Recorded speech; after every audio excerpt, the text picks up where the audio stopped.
school. I want you to go from school to school preaching the word that children need to be critical and creative thinker. And I said to him, Right. okay, if there's where you want me, there's nothing I could say.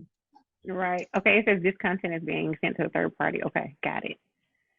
Right. Hello, everybody. This is Debbie Eno from Teacher Success Coach with another episode of the Female Educators Roundtable. But today we're talking about homeschooling, home education. In the UK, we call it home educating. In the American and everywhere say homeschooling, right? So, sorry. So today I'll be talking to a guest from across the world who is going to share her journey with us. And you see, it says homeschooling, so you know it's not a UK person, right? Because we say home educating, right? So you know it's Yes. not a UK. So she's got homeschool across her chest, right? Exactly. So Chantel is going to talk to us about her journey and where she come from and her reason for starting homeschooling her children and whether Mm-hmm. or not she feel it is powerful, how she felt when she started her journey, etc. Thank you very much, Chantel, for accepting the offer to come online. I'm really, Yes, really ma'am. grateful for that, Yes, ma'am. because you didn't have to come and share your journey, but you choose to, and I'm grateful for that because it would empower other people when they see what you're doing to decide, Yes. yes, they too can do the same. Yes, Welcome, ma'am. welcome, welcome. Introduce yourself, tell us where you come from, Okay. and then tell us about your journey. Yes, ma'am. So, hi, everybody.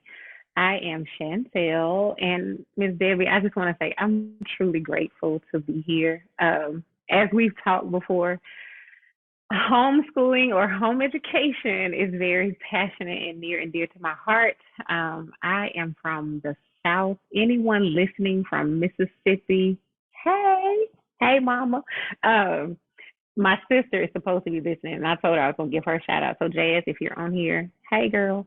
Uh, but from Mississippi, but we are a military family, so we've been traveling all over. Um, why I got started.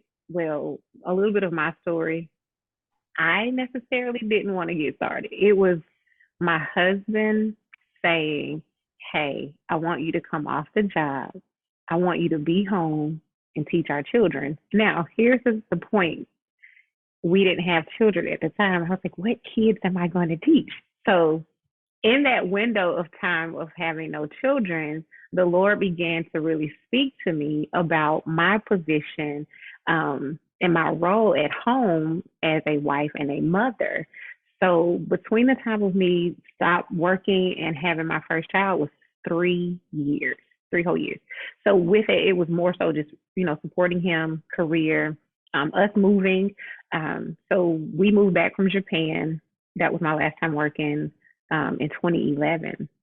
And we had our first child 2014. So just like I shared before, that is when I began my homeschool journey with my oldest son in the womb and when he was born. As parents, we are our children's first teacher. Um, my husband went to public school. I went to public school. My parents are educators. My siblings went to public school. We turned out fine. However, if I knew, I'm pretty sure if my parents knew what we know now, I'm pretty sure they would have had us at home too. But everybody's situation is different. But for me, I wrestled with it because I share all the time. I'm transparent. I didn't find joy in it because I'm like, I want to work. I want to, contribute to the household, just all the things, like all the things I wrestled with. And then the Lord really brought me pure joy of being home and homeschooling my children. And with homeschooling for me, it was like you went to public school, but how do you do this? And so when parents talk to me, I'm like, look, I don't have a degree in education. I have a degree in photography. And I'm more than equipped. Why? Because I know my children better than anybody else. From the day they laid their little eyes on us in labor and delivery to even now, I have a 9, 8, and 4-year old. They're all different personalities. So you are more than equipped, degree or no degree. And a lot of times people are like, well, You have a degree. Why aren't you doing anything with it? I am. I take pictures all the time. Anybody that knows me between my phone and my camera, I take pictures all the time. So to get back to being equipped, I had to de-school, unschool myself. If you see all the books behind me, it's either my kids' books or my books. And I say my books, we're learning together. I ran into a crossroad of traditional school cannot look the same as homeschool. I can't bring those traditions in the house and expect it to work because the point that I make, if I'm going to do that, I could just send them to school. And then I could just go back to work. But it didn't work. So I had to scale it back because I was beginning to stress. I need this book. I need this curriculum. I need this or that. And when the Lord tells us to pray for wisdom and that He will give it to us freely, He really will. And in that, it's like, Lord, guide me, guide us. What should we teach the kids? How should we teach the kids? When, where? And it is so much freedom when you just allow Him to really take the wheel and be the driving force behind your homeschool. So our motto in our home is Jesus. We're keeping Him at the center of our home and our school. Because every day, everything that we do is learning. From cooking in the kitchen to, like, my son, he can take a car apart and put it back together. Everybody's like, oh, he's going to be an engineer, or he's going to do this, he's going to do that. My daughter loves to cook. She has a math lesson. She has a science lesson. She has all these lessons in one by making brownies. And she does. She's learning what 1/4 of a cup. And I let her have her mistakes because she looked at the measuring cup and it was 1/4, but she got to 1 cup and 1/4, and she just kept pouring. And I said, okay, let me let her have this mistake so she'll know I need to pay close attention, and this is what this means. And I promise you, she learned when she began to mix, and it didn't mix well. So that in and of itself for me is it's the freedom behind making my own schedule, picking what curriculum I want. Um, just like in school, we had state testing. I don't have to do that according to the state that I'm in. And it doesn't determine what level that I'm supposed to be at because sometimes that puts pressure on children. Well, if you don't meet this requirement, you can't go on to the next grade or you can't go on to the next, whatever the next is. So for me, it's just the freedom in doing so. And two, when I think back, even like for my education, test taking, if I'm not a good test taker, and I'm thinking as a child or a teenager, why am I so stressed out? Why do I have all these issues? And then it's like you trying to meet the standards of two parents that are educators, one on a college level, one on the elementary level. So you're like, ooh, I got to make sure I keep the grades up. And my parents had their standards. Like you go to school, make the grade, come home, do what you're supposed to do, happy life. But it was stressful looking back on it as a child, stressful. So I know as a parent, my parents trying to ensure that we were getting what we needed, that was stressful for them too, especially if we struggled because in classes that I would take, you would have 20 plus kids. Like my mom had kindergarten kids, and I want to say maybe one year it's like 27 kids to one teacher. So think about if little Sally was struggling, but she had 26 other children, she wouldn't be able to give her that one on one like she needed, or she could, whatever. She's struggling with reading. She may even have issues at home. The teachers in the classroom do not have the capacity to stop, tend to this child, make sure they're good, because it could take time. But instead, they're required to meet state requirements, curriculum requirements, lesson plans. They have to check off those boxes. And then sometimes, well, most of the time, the child suffers because they're behind. They get left behind. And then it springs on other issues, the stress, the mental, all the things. Then you have to parent teacher conference. Well, what's going on? What's going on the home front? So it's just different layers to it for me. So that's pretty much my lengthy introduction of why. But I'm passionate about it because I've seen that simple works. I was complex in the beginning, and now that the Lord has said no, I have three words. My motto: slow, simple, present. Slow it down because every child does not learn the same. And I have three children. Simple, don't make it complex. They will learn, they will get it. My son, oldest, he started reading at age 2. My girl, the next one, she didn't start reading until like 4 or 5. And then my 4-year-old right now, he just refuses to sit still to even read a book. So the third one is present. When I'm here at home with my children or if I'm out and about, my phone is put away because I want to be present in that moment. And I know some days it's hard, it's tough, and this is encouragement for those who are homeschooling. The days are long, but the years are short. Be present. Let your babies know, I love you. Hug them. Snuggle up. We school on the couch. We get blankets. We snuggle up. We read. It does not have to be pen to paper every single day. There are days we don't even come in this space to school. There are days we're down the street hanging out with the neighbors, serving the community. There are days we sleep in. We're not up catching the school bus or in the car line, and it is great, especially on the rainy days. But it's just the freedom in doing it and being able to be, as a parent, to be present, be my children's first teacher. Those first things that they need to learn about that you're hearing now in schools, they are teaching at like pre-K level, sex education. Why? They're children. They're innocent. I know things are different now in the world that we live in, but parents, we have to protect our children from the things that are being taught, indoctrinating our children. We have to be present. Even if your children are in public school, you have to be present, know what's going on, know who's teaching, knows what's being taught, what curriculum, who's around your kid. So that's my why, our why. Scripture tells us in Deuteronomy 6, like, teach them. You shall teach them diligently, whether you're at home, sitting down, laying down, walking around, out in the community, at church, at the store.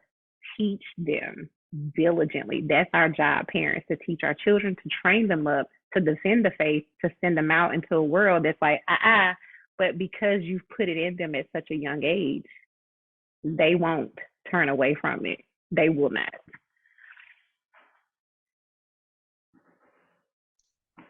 Oh my goodness. Thank you so much, Chantel. That is Yes, so ma'am. wonderful. That was Yes, so ma'am. good. You know, the important thing that one of the most, important thing you've said that is to say is you are your children's first teacher. Yes, ma'am. You know them more than anyone else. When you send them to us, we don't know them. We're trying to know them and understand them. We're trying to treat them as unique individuals. However, as you rightly remind us, having a class of 27, you cannot support every child's need. That's right. That's Some right. children has far greater needs than most. So little Johnny is in the back of the class and he becomes invisible. Yeah. One of my son's teachers said to me that I think we had the parents' evening during COVID. I can't even remember. I was so mad about it. I said to her, "Oh, how is my son doing?" She said, "Well, he is not on my radar." Oh, wow. Right? So what this is telling me is that because he's quiet and he's getting on with it, you're not even checking to see what he's getting on with.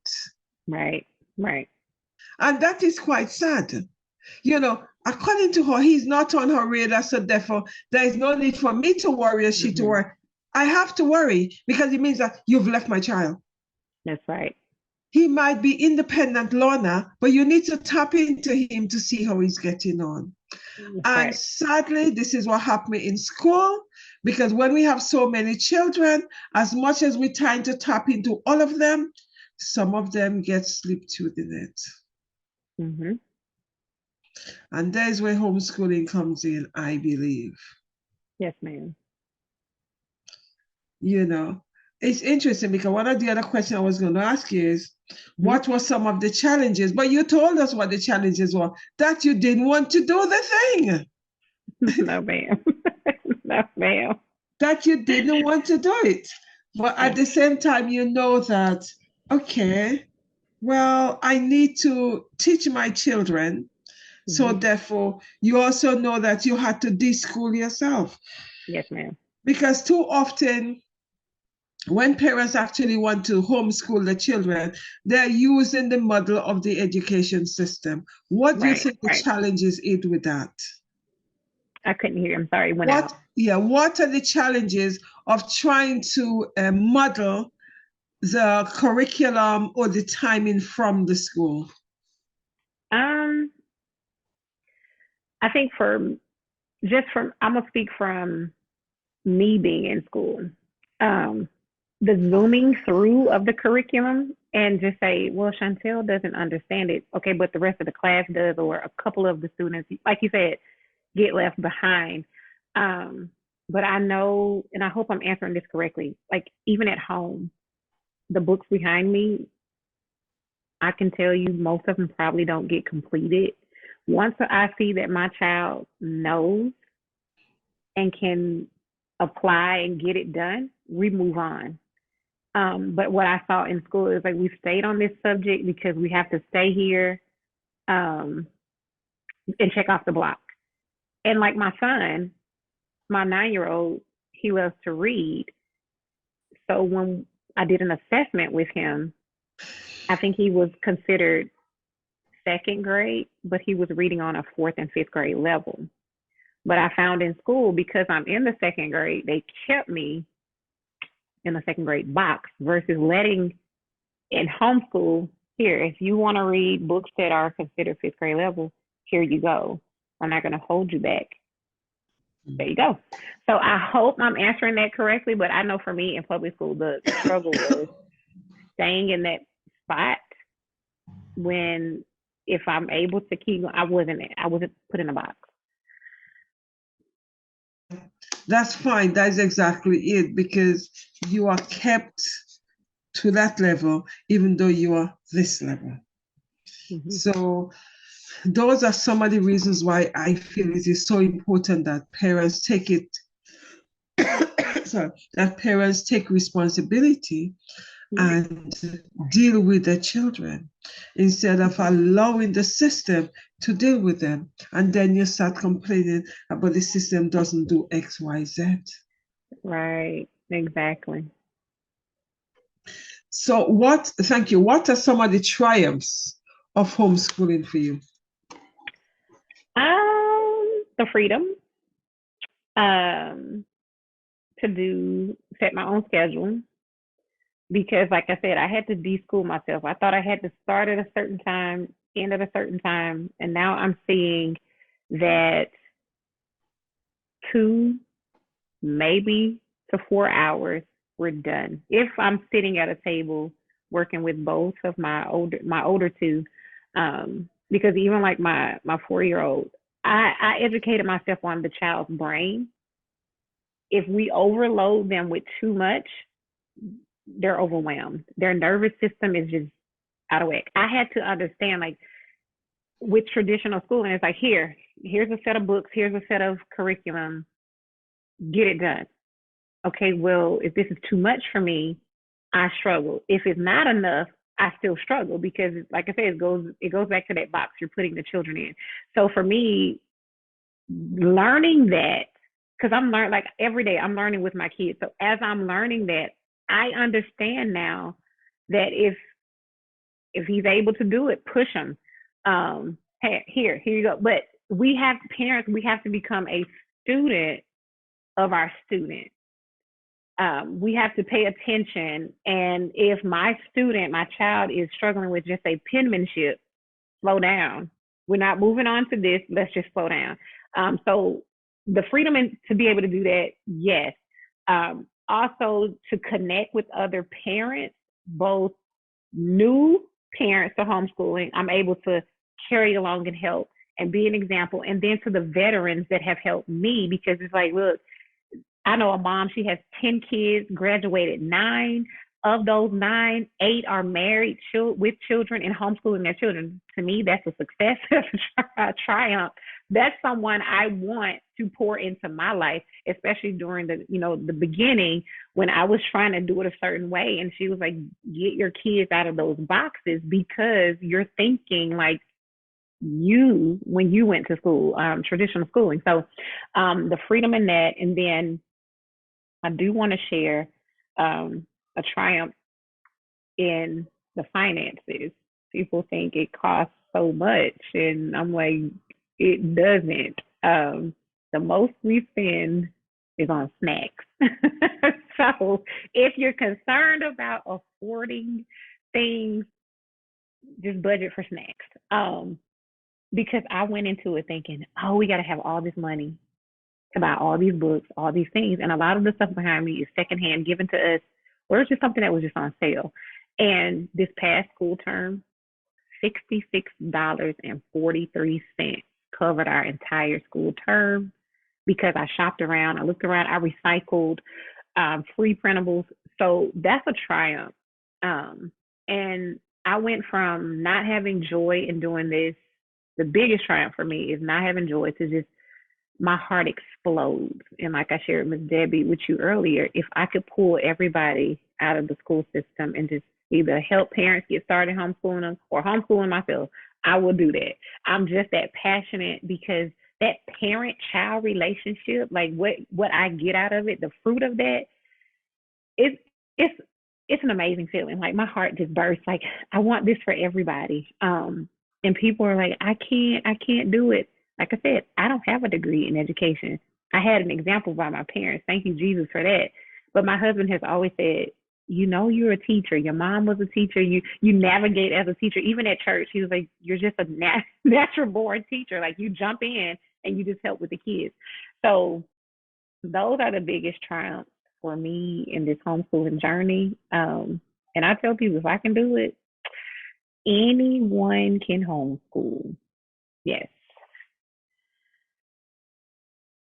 Thank you. And what Yes, else would ma'am. you say are your challenges? Um, in the beginning, deschooling, it's I had to walk through that. That's definitely going to be a challenge. But the encouragement is, if you truly want to get to that place, you will educate yourself. I even went back as far as learning the history. How did home education schooling come about? What were the struggles? For those who basically went into hiding, kept their kids away just so they wouldn't have to put them in school system. Like I went all the way back. Um, the challenge too was with that is overloading my kids. Like they were stressed. As like my oldest, he's like 4 and 5, and he's like, "No, Mama, this this is not it." And it would be like, "Come on, let's get it done." Like my expectations were too high, so I had to bring those expectations down to match the slow, the simple, and the present. Those 3 words that I chose, and it honestly is that was my biggest challenge. And and really encouraging myself, like, you can do this, Chantel. You are their mother. You know them. You know their struggles, ins and outs. Like you know these things once you start building that relationship, and that's how we tailor our homeschool around our children. But it wasn't that in the beginning. It was like, here's a math book, here's a science book, here's a history book, here's all the books. Let's do it. And if the state that we were in required us to meet 8 subjects, that was stressful for me. But once I started talking to veteran mamas, they were like, no, it's easy, but let's come up with a plan. And so once I started that, it was like smooth sailing for me because people were like, I can't do it. I'm like, y'all, if you can get over that hump, if you can just get there, it is smooth sailing, sailing after that. Yeah. Yep. Here's my little one. What you hurt? It's hurting. I'm so sorry. You want me to check on it? Okay. Go upstairs and tell Daddy your tooth is hurting, okay? Yeah, he wanted to get on camera, I guess. He came right downstairs like, Mama, it's me. And this and like I told my husband, I was like, this is real life. I was like, Yeah, just because I'm on live, and that's another encouragement for parents. Just because I'm on live, my child needs me. If I had to run away, I would be like, exactly. I'll be right back Exactly. with Daddy. But Exactly. but even that, and that's another thing. Yeah. Um, that, and I'm glad he came because see, that reminded me. Like at the table, my children would like do other things, and I'm like, y'all stop. We got to get this lesson done. And the Lord convicted me so much on this. He was like, start studying your child. So I did. I got my book back out. Boys, I learned they don't sit still to do work. My oldest, he stands up. It's a chair. I'm looking at chairs around this table right now. He rather stand up, bend over, right, bend over, read, or he rather sit in the window, read his book. Boys don't sit still. Like they just don't. He and for me, sitting down reading to them, I'm like the traditional school, sit on the rug, let have story time. I wanted them to do that. And it's like, no, it's okay if one is on top of your head, if one is on top of the couch, if one got up to go get a snack, it is okay. But one thing I learned as I'm reading out loud, me thinking they're not paying attention, they are. They were able to tell me what I read in the midst of them climbing the wall. Or like my youngest, he's like, Mama, let's read this book. But they are paying attention. But I had to learn all of that. That does not come natural when you just don't understand the makeup and you're used to the traditional schooling. So Yeah, yeah. yes, ma'am. Thank you. That is so powerful because Yes, too ma'am. often we feel that children have to follow the rules, right? It's like I said to my student today, I don't necessarily want you guys to be silent, but I don't Right. want everybody to be talking at the same time because it means we don't hear, right? Right.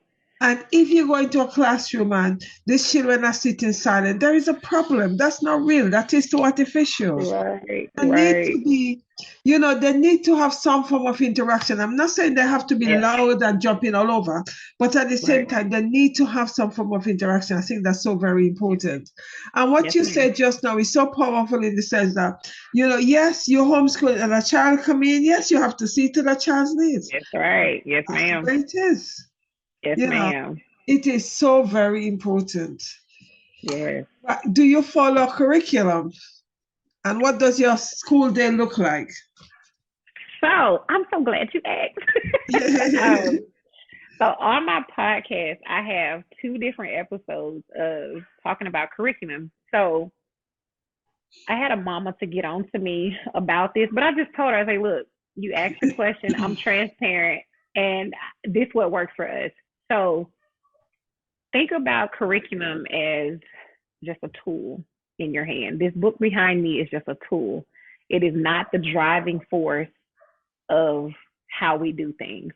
And so just say if I'm in traditional school and I purchase one of those books behind me, I have to stick with that book because this was part of the school's budget, whether this book works or not. For me, if this book behind me doesn't work, I get to toss it. Or I get to say, hey, friend, does this work? Take a look at this book. See if this works for your family because it's just not a good fit for us. We've gone halfway through a curriculum and we found that a math curriculum didn't work for my son. Guess what we did? We didn't have to call the school board. We didn't have to come and challenge the teachers or the principals. We didn't have to do any of that. We didn't have to get extra practice sheets. We just said, this doesn't work. The puzzle piece doesn't fit. It has to go. So what I did, I researched. We put a pause on what he was doing. Now we would give him math things to do, but until we found something that worked for him, we just remained where we were. The book had to go. So what ended up happening was we found worksheets that were free that we could print every single week. And that is how, and I consider him my little mathematician. Like when I say he can add up numbers in his head. And when we started doing skip counting, I was like, man, he knows multiplication better than me. So I didn't sit down with a formal curriculum and teach him that, just like reading. The only thing I did is exactly what I saw my mom do. Point, say it, let them point, let them repeat it. And people were like, well, what book did you use to teach your kids how to read? I did it. My son reads chapter books. I didn't teach him how to read chapter books. I didn't do sight words. I didn't do like how to read in 30 minutes or how to read in 30 days. None of that. No tradition. Like none of this stuff was traditional. It was reading to them is what I found that was successful.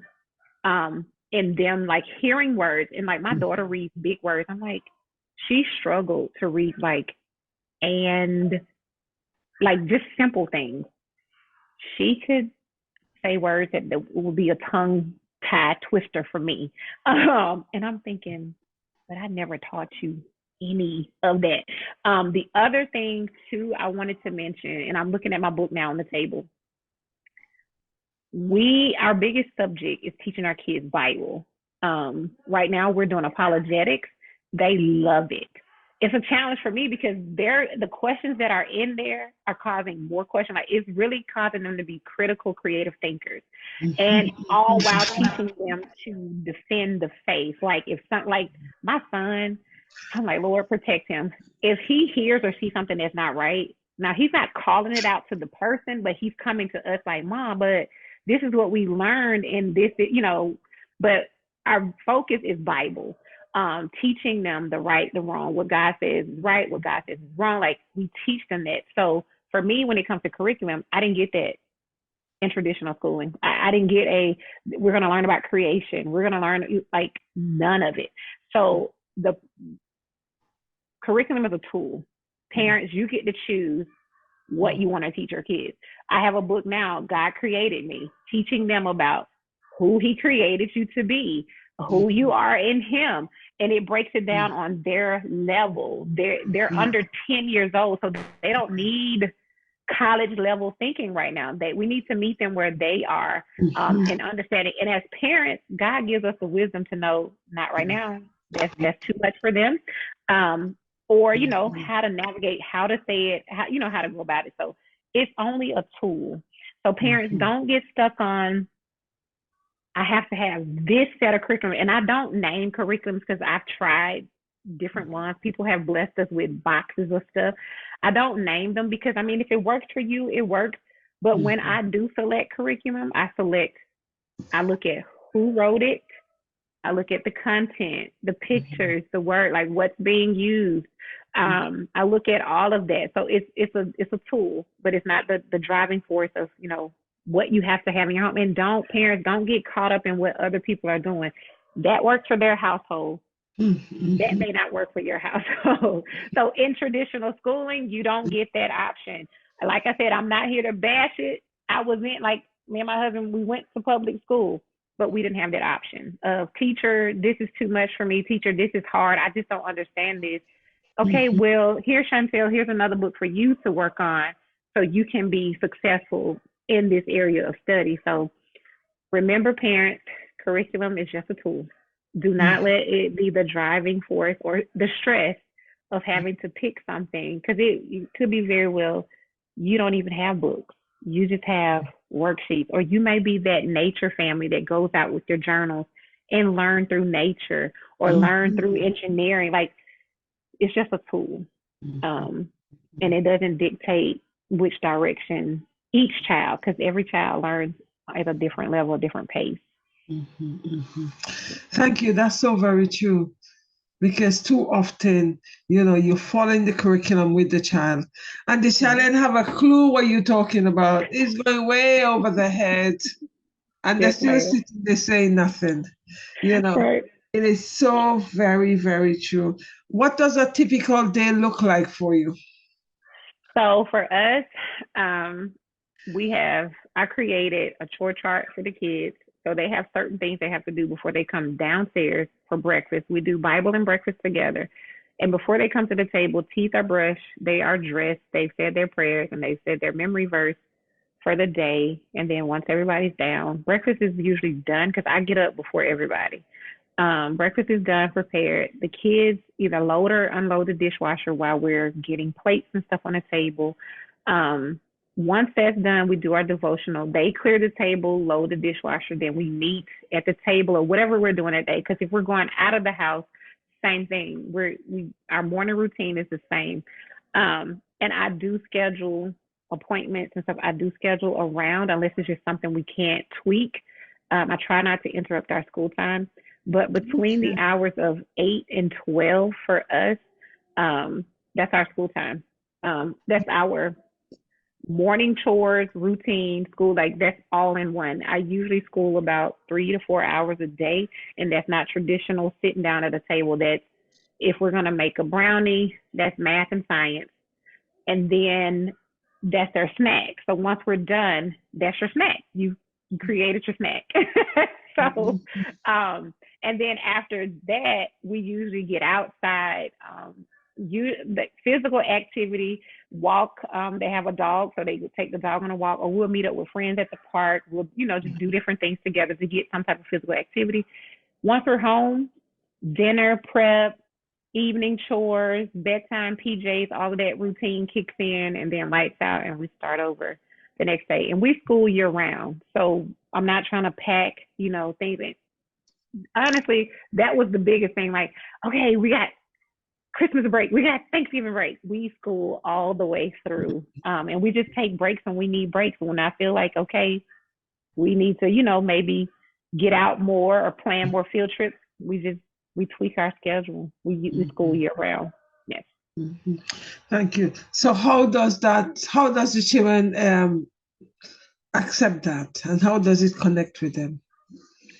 Routine, I'm learning, is very, very crucial at the age of my children. Because people will ask, well, how did you teach them this or that? And I said, that's the biggest thing. You train them. And that's what scripture tells us. We parents, we are to train our children. So with that, we have to set the example. So my older two, they know how to do laundry from start to finish, like get it all done. And they know, like, if they want electronic time, anything like that, you have to ensure you've done what you're supposed to do, your part, your responsibility. So they have a little card that's on a lanyard, and they can read it, like check off with their dry erase marker.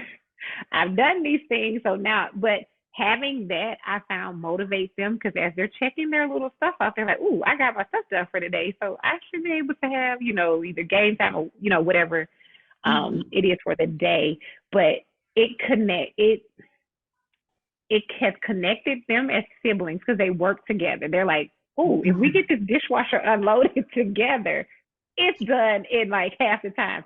But the other thing I want to share with you parents, we are to raise capable children. I tell mine all the time, I refuse to raise lazy children. So one day when you get married, I want to have a good relationship with my 2 daughter-in-laws and 1 son-in-law, because I was like, we have to teach you, train you. And then another encouragement, parents, we need to stop expecting our children to do things we have not trained them to do. Yep. I can't expect them to go and run a dishwasher, and I've never shown them how to do it. And it takes more than one time around. Show them, be the example, do it on a regular daily basis so they can see. That's how we learn, by example. I'm a hands-on person, so I'm like, show me and let me try. But it has definitely bonded them together as siblings, to work together and know that it gets done a lot quicker. Thank you. You see, this is something else that they've actually learned: group work. Yes, group work. Yeah, group work. And they realize that when you work in group, you cover a lot more. Yes, you do. Right? Yes, ma'am. That's the thing about it. Another thing they're learning is navigation, how to navigate, and in terms of collaborate. So that's another thing they're actually doing, because they realize, okay, let us all load up this dishwasher together, and then we're going to all finish, and then we have time to play and do what we have to do. So they actually learn that quite quickly, because they realize the benefit to collaborate instead of competing with each other. Instead of saying, you have to do this, no, let's all do it quickly, and then we finish, and then we could all ask for spare time, which is fantastic. That's right. Yes, ma'am. Very, very, very true. Very, very true. So you're saying by 12 o'clock, your lesson done? Yes, ma'am. We're done. And you start at 8, right? They usually are downstairs, and that every morning doesn't look the same. Some mornings I let them sleep in. There was one morning my son, he came downstairs. It was 10 o'clock, and it was okay. What I did, I worked one on one with my daughter. He slept in, and so once she was done, she was done. She went and had her quiet time, playtime, free time, and I worked with him one on one. So it just depends, what the morning looks like. And I tell parents, pick your battle. Um, some things are just not worth stressing out over if it was a long night or day, because we're in sports too. So if it was a long day of sports, a long evening before, I let them sleep in. Sometimes I want to sleep in, but I'm usually up prepping for them. So whenever they do come downstairs, but the routine gets them used to getting up, getting it done, and they see now we don't have to take a whole day to do things. Because the one thing my son pointed out when we were headed back home one day, the car line to the school that's right up the street from us, it was so long. And he was like, Mama, what are they doing? I was like, they're waiting for school to get out so they can pick up the kids and go home. And then a friend of mine shared, and she told me, she was like, girl, please share. She said that after being at school that long, she still had to come home and work on about 2 hours of homework, and they still didn't finish after 2 hours. Wow. Yeah. Wow. Yeah. That doesn't make no sense. Yes, ma'am. Wow. Oh Yes, my ma'am. goodness. Thank you. Finally, Yes, ma'am. what 3 tips would you give any parents who want to homeschool but is apprehensive about it? Tip number one, you can do it. You are qualified. You are your child's first teacher. You know your child better than anyone on the planet. Yeah. The second thing is, if you are fearful, do it fearful. I promise once you dive in, and you basically get over that hump. That's that hump I was talking about. Once you get over that fear, you're able to navigate it. But the third thing would be, allow people that have done this before you, allow them to help you, because in the process you're gonna fail. It's a trial and error. Like it is. It's one of those things. Whatever works, it's gonna work. Whatever doesn't, it's not gonna. It's not gonna work. So it's just one of those things. Like, do it scared, but do it well. Yeah. So with that, and like it goes back to the 3 things that I said: slow, simple, and present. I know those are 3 things, but just tie all of that in together. Like, just slow it down. It does not have to look like what you saw as a kid growing up. If you went to traditional schooling, it does not have to look like that. But a lot of times we say we're not qualified, but we're well qualified.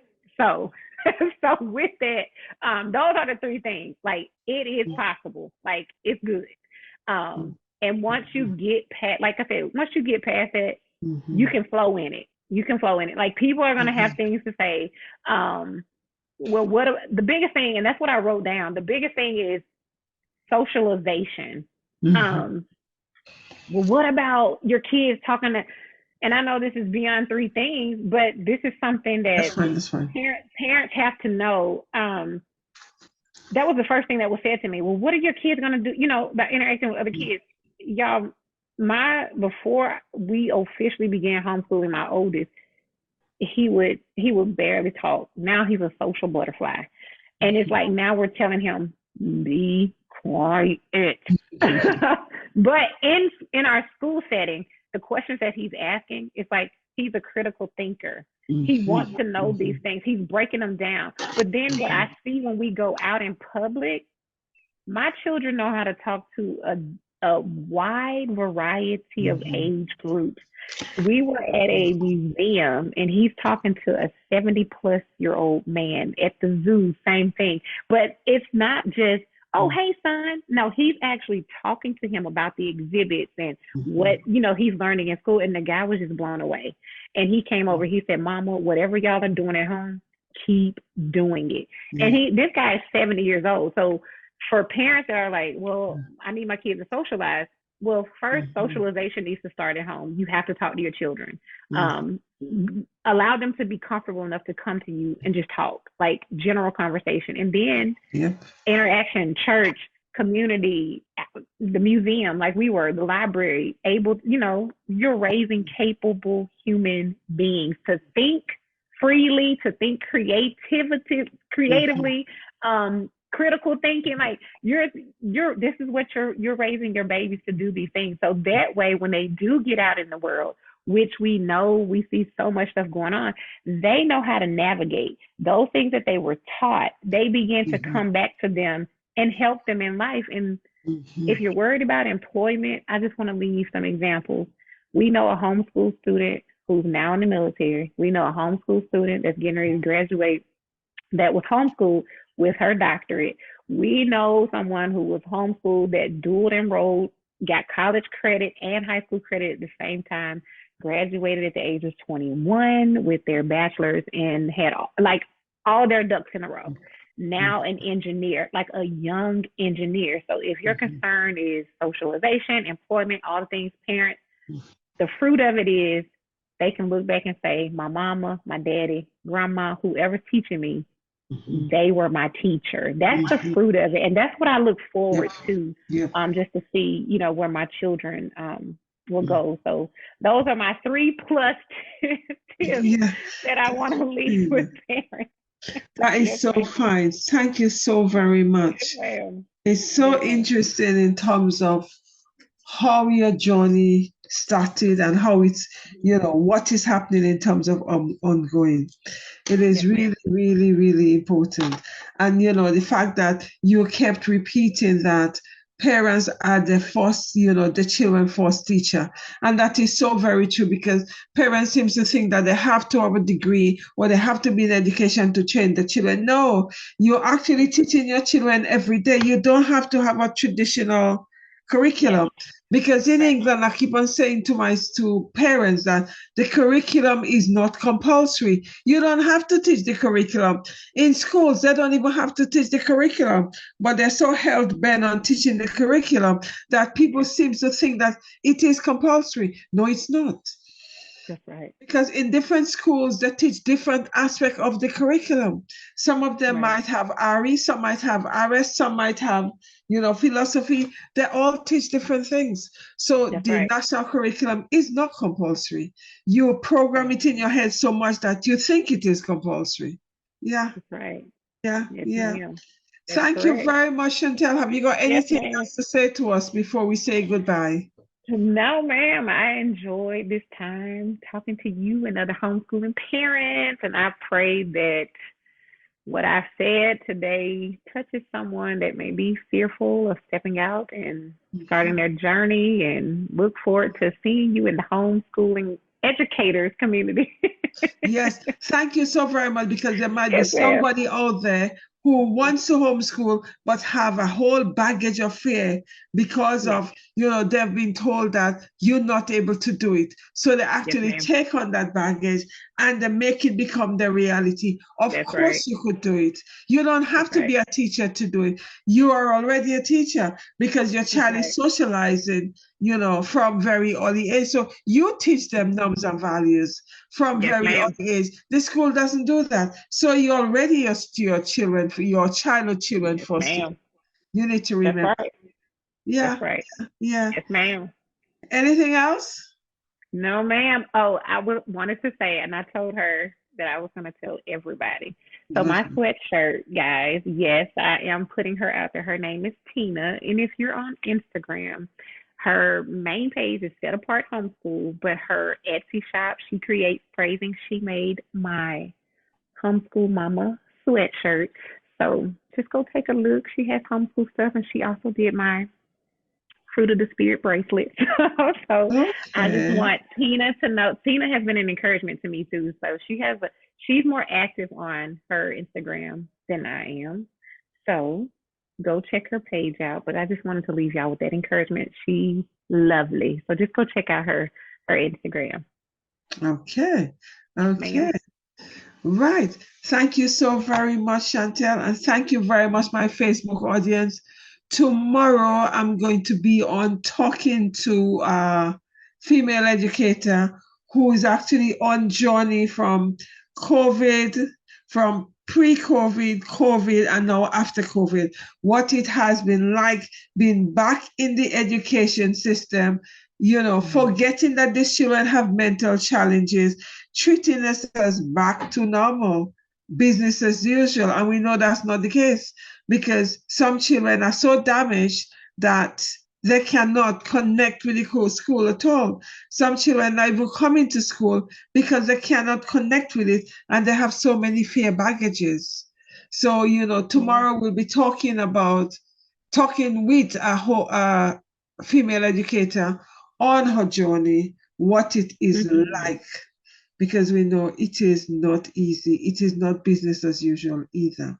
Right. Thank you very much, my Facebook audience. Yes. I know you guys have got something from coming on and listening to Chantel when she actually shared her journey with us. You too can educate your children. Yes, I am in the education system, but I also truly know and believe that we cannot support every child because we have big classes and some children might need specialists one-to-one, which we're not able to afford due to time factor. So you know that as a homeschooler, home educator, you could support your child far more than we can. Anyway, guys, take care, stay blessed. Have a fantastic night, morning where you are. Take care. Bye.